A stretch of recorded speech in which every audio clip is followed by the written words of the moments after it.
안녕하세요. 꼬꼬미파파 강목사입니다. 오늘은 3월 18일 맥체인 성경 읽기 해설을 하겠습니다. 오늘 말씀의 주제는 거룩한 자녀입니다. 출애굽기 29장은 제사장 위임입니다. 아론과 그의 아들들에게 제사장 옷을 입힙니다. 그리고 그들을 위해 속죄제, 화제, 요제와 같은 제사를 드립니다. 제물의 머리에 손을 얹어 죄를 전가하고 그 제물의 피를 제사장의 옷에 뿌려 정결하게 합니다. 임직식은 7일간 진행합니다. 7일 동안 제단은 거룩해야 하는데 그 기간 동안 제단에 접촉하는 모든 것은 거룩하게 됩니다. 이것을 통해 하나님께서 거룩함을 얼마나 중요하게 여기시는지 알 수 있습니다. 하나님은 제사장뿐 아니라 이스라엘 백성들에게도 계속해서 거룩을 강조하셨습니다. 왜냐하면 그것이 그들의 복이 되기 때문입니다.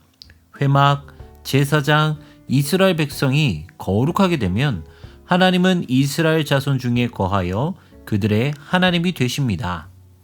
잠언 5장은 육신의 거룩함입니다. 아버지는 아들에게 음녀를 조심하라고 말합니다. 음녀의 유혹은 강렬하고 매혹적입니다. 그래서 음녀의 유혹에 넘어가면 수월에 이를 뿐입니다.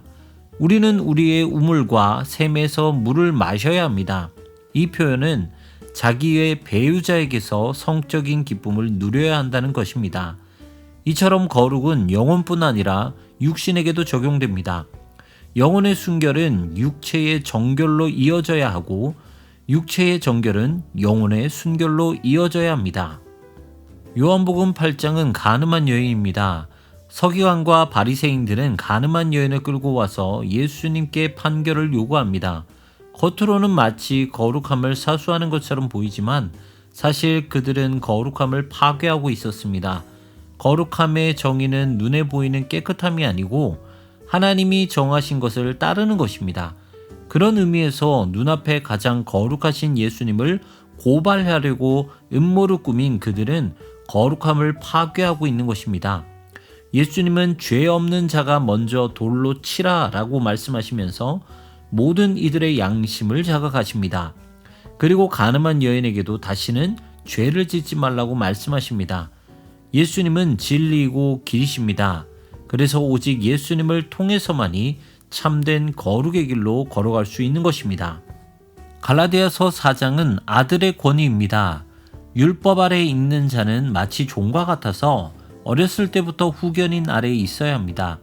하지만 나이가 차면 더 이상 후견인 아래 매일 필요가 없습니다. 왜냐하면 그는 당당히 아버지의 아들이 되어서 모든 것을 누리기 때문입니다. 이처럼 복음이 온 이후에 믿음이 있는 사람은 더 이상 율법의 종노릇을 할 필요가 없습니다.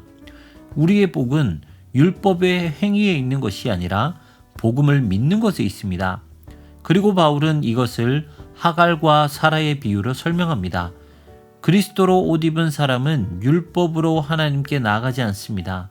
그리스도로 옷 입은 사람은 오직 거룩하신 예수 그리스도를 통해 거듭남으로 하나님의 양자가 되고 그 아들의 권위로 하나님께 담대히 나아갈 수 있는 것입니다.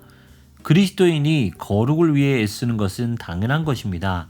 그것은 거룩함만이 하나님과 동행할 수 있는 길이고 그렇게 동행했을 때 그리스도인으로서 살아갈 수 있기 때문입니다.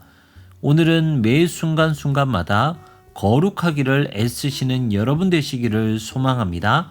지금까지 꼬꼬미파파 강목사였습니다. 내일 다시 만나요.